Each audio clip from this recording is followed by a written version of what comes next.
Good morning mga Beshuap. So ito na naman tayo. Dito muna ako kasi ako'y papasok sa trabaho. Ngayon ako pang alas 9, closing ang aking out. Kaya tayo ay mag-umpis muna. Samahan niyo ako guys. Kahit sa gitla. Mag-adjust muna. Pagkatas ko mag-adjust. Tsaka na ako ay mag-t-shirt ng bakit. Uniform.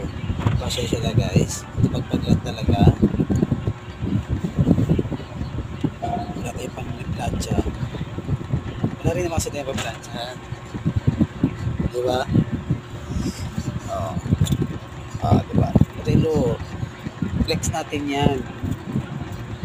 Kala mo naman talaga mamahalin, diba? Guys, mura lang yan. Sa TikTok shop ko lang nabili yan. Yan.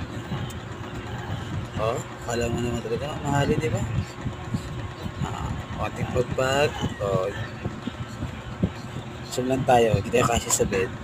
Malit lang. Lagyan natin ang ating bigpo sa likod para hindi tayo magkapunmon. Kasi malamig sa trabaho. Tapos init sa labas. Ating pawis ay natutuyo. Kaya magbigay tayo ng pang-suporta sa likod guys. Yan. Grabe diba? Taba ko na guys. Guys, dati di ako ganyan kataba. Mayat pa ako nyan. Yan. Flex ko lang yung binigay sa akin ng tatay na si Rochelle. Pabango. Bigay niya sa akin yan. Guys, ang bango nyan guys. Grabe. Panlalaki talaga guys.